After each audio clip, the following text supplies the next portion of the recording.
안녕하세요 여러분. 오늘은 이야기 시리즈 29번째 이야기, 잊혀진 이야기입니다. 오늘은 빛을 보지 못하고 잊혀질 수 있었던 이야기를 들려드리려고 해요. 세상엔 비밀이 없다는 말이 있어요. 잊혀진 이야기도 그래서 반드시 드러나는 것 같아요. 히말라야 산맥에 사는 세르파 부족의 유일한 주업은 산을 등반하는 이들의 짐을 나르거나 안내를 도맡는 것이죠. 사실 에베레스트 산 정상에 선 사람들을 모두 거명한다면 수많은 세르파들도 포함시키는 것이 옳아요. 하지만 그들은 드러나지 못하고 묻힐 뿐이죠. 수많은 세르파들이 등정길에서 숨을 거두었지만 여전히 그들은 세계 산악인들에게 천대를 받고 있어요. 사실 그들의 도움 없이 산을 등정하는 것은 거의 불가능하죠. 언젠가 이들이 재조명되는 일이 있었으면 좋겠어요.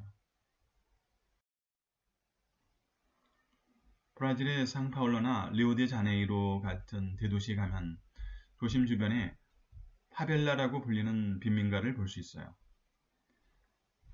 그곳에서는 가난하고 무식한 빈민들이 넘쳐나는데 대도시에서 누릴 수 있는 혜택은 전혀 누리지 못한 채 희망도 없고 당장 가족들이 한 끼 식사를 걱정해야 하는 이들이 살아가고 있어요.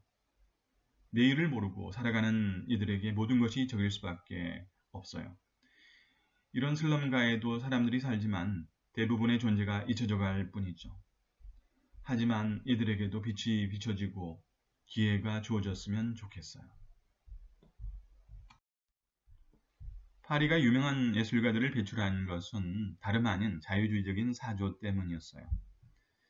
예술가들이 마음껏 자신의 길을 발산할 수 있도록 서로 받아주고 감싸는 결과 훌륭한 예술품을 품을 수 있는 장소가 된 것이죠. 19세기 파리의 지하철 건설이 한창이었을 때 지하에서 수많은 매머드 뼈들이 발견되었다고 해요. 잊혀질 뻔한 존재들이 드러나게 된 거죠. 그래서 파리의 역들은 매머드 뼈들을 포함해 복제한 예술품들을 전시하고 있어요. 더럽고 조잡한 도시이지만 예술품들에 파묻혀 있기에 훌륭한 예술품들이 자꾸 창조되는 것 같아요.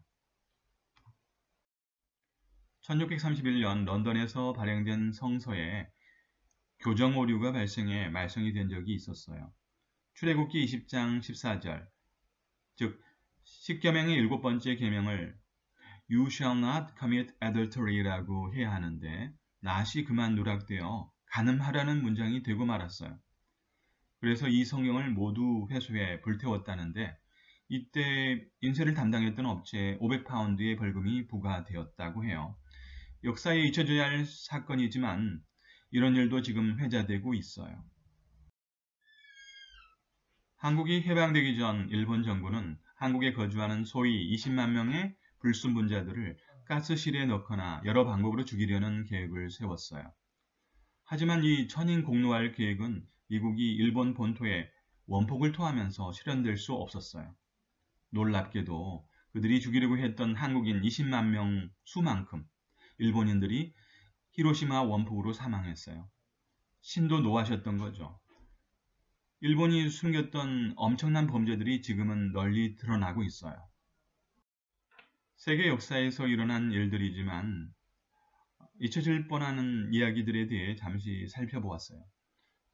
저는 이로 보건대 영원한 비밀은 없다는 생각이 들었어요. 반드시 모든 일은 드러나게 되어 있어요. 여러분께서는 어떻게 생각하세요?